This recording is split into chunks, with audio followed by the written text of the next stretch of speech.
সমুদ্রকন্যা কুয়াকাটা। এই কুয়াকাটার দৈর্ঘ্য হলো 18 বর্গ কিলোমিটার।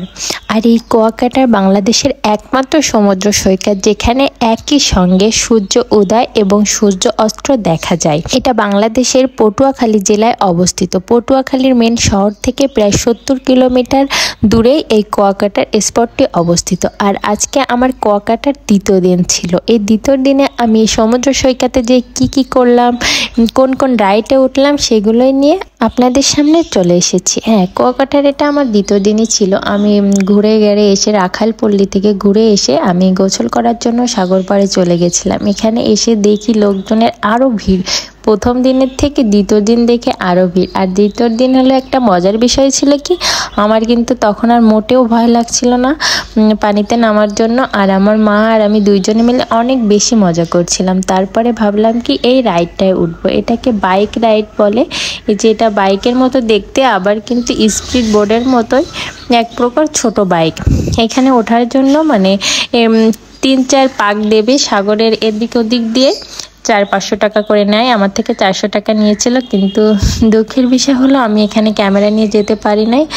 ভাইয়ারা বলছিল যে ক্যামেরা নিয়ে যাওয়া যাবে না, কারণ এটা অনেক স্পিডে চলে। যদি হাত থেকে ফোনটা পড়ে যায় তাহলে তো আমি আর পাবো না। এই জন্য আমি এই ভয়তে আমি আর ফোন নিয়ে গেছিলাম না। এই জন্য আমি আমার সেই ভিডিওটা আপনাদের সাথে শেয়ার করতে পারিনি। যাই হোক, বাদ দিন। এখন আমি এখানে দাঁড়িয়ে দেখছিলাম, একটু ছবি উঠছিলাম। আর আশেপাশে মানুষ এত বেশি মজা করছিল যে খুবই ভালো লাগছিল। তারপরে দেখি কি একটা ছোট্ট একটা বাবু তার বাবার সাথে খেলা করছে। দেখেন কত প্রকার দুষ্টু হয়, তাকে শুয়ে রেখে এই যে বালি দিচ্ছে। তারপরে এই দেখেন এই রাইডটায় আমি উঠেছিলাম। দেখেন কত স্পিডে চলছে, এই জন্য আমি ফোন নিয়ে যেতে পারিনি।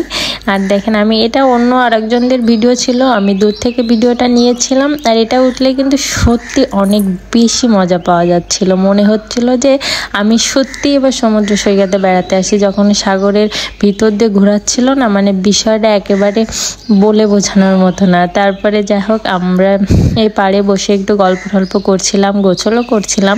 আর এখানে যে যার মতো করে গোসল করছিল। এখানে বেশি ছিল কাপলরা, তারপরে ফ্যামিলি লোকজন ছিল কিন্তু একটু কম, কাপলরাই বেশি ছিল। আর এখান থেকে দেখেন বোঝা যাচ্ছে সাগরের পানিটা কেমন। সাগরের পানিটা কিন্তু নীল, কিন্তু এই কাছে এসে ঘোলাটে হয়ে গেছে বালির জন্য। এখানে এসে যে ঢেউ হচ্ছে এই জন্য হয়তো বা এভাবে ঘোলাটে হয়ে গেছে, কিন্তু দূর থেকে অনেক বেশি সুন্দর লাগছে। তারপরে একটা মজার ব্যাপার হয়েছে কি, আমি একটা ইলিশ মাছ পাইছি। শুনতে কেমন লাগছে তাই না? এটা আসলে সত্য কথা। আমি একটা ইলিশ মাছের ছাপ পাইছি। গোসল করতে করতে ওখানে দেখি ভেসে বেড়াচ্ছে, জীবিত ছিল কিন্তু ওইভাবে নড়াচড়া করতে পারছিল না। তাই আমি সে মাছটি নিয়ে আমার মার কাছে দৌড়াচ্ছি যে দেখো মা, আমি একটা মাছ পেয়েছি। আমার মাও তো অনেক খুশি। তারপর এই দেখেন এই সেই মাছটা। আমার মনে হয়েছে এটা ইলিশ মাছের ছা। এখন আপনারা বলেন এটা কি মাছের ছা। যাই হোক, এই মাছটা নিয়ে আমার মা অনেক বেশি খুশি এই মাছটা পেয়েও, কিন্তু দেখে অনেকক্ষণ খেলা করছিল। তারপরে আমার সাহস এতটাই বেড়ে গেছে যে আমি অনেক দূরে চলে যাচ্ছি, গলা অবধি পানিতে। আমি প্রথম দিন কিন্তু পানিতে নামতেই পারছিলাম না। আর দ্বিতীয় দিন যে চলে যাচ্ছি, দৌড়ায় লাফায় চলে যাচ্ছি। এত মজা হয় এই সাগরে গোসল করার সময়, সেটা বলে বোঝানোর না। যারা সমুদ্র সৈকতে বেড়াতে যায় এইভাবে এনজয় করে, তারা আসলে বুঝবে যে আসলে এগুলো কতটা ভালো লাগার একটা বিষয় হয়ে দাঁড়ায়। আর একটা জিনিস, আমি কিন্তু আমার ফ্যামিলিকে নিয়ে গিয়েছিলাম। আর সব থেকে বড় কথা, সৃষ্টিকর্তাকে অনেক অনেক ধন্যবাদ, ঈশ্বরকে, যে আমি আমার ফ্যামিলিকে নিয়ে ট্যুর দিতে পারি, তাদের মুখে একটু হলেও হাসি ফোটাতে পারি।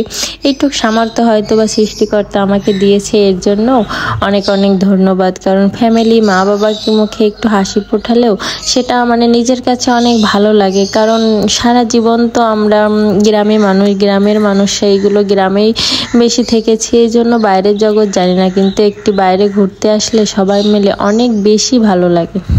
আর একটা কথা বলবো, যারা এখনো সমুদ্র সৈকতে বেড়াতে যান নাই তাদেরকে আমি অবশ্যই সাজেস্ট করব যে আপনারা খুব শীঘ্রই কুয়াকাটা অথবা কক্সবাজার যে ঘুরে আসেন, তখন বুঝবেন যে আসলে আপনি কতটা সৌন্দর্য মিস করেছেন জীবনে, কতটা মানে সুন্দর মুহূর্ত আপনার জীবনে আসতে পারে এইসব জায়গায় ঘুরতে গেলে। আর যদি ফ্যামিলি সহ যান, ফ্রেন্ড সহ যান, তাহলে তো মানে কোনো কথাই হবে না, সেটা হলো আনলিমিটেড মানে আনন্দ হবে। আমি আর আমার মেয়ে কিন্তু এখানে বসে অনেক খেলা করছিলাম, করতে করতে আমার মাসে মানে ঢেউ এসে সে মাছ নিয়ে চলে গেছে, এই জন্য তার একটু মন খারাপ হয়ে যায়। সে খুবই চিল্লাপাল্লা করছিল যে ওর মাছটা চলে গেছে, ওর মাছটা এনে দিতে হবে, কিন্তু এটা তার সম্ভব না। ধন্যবাদ সবাইকে ভিডিওটা দেখার জন্য।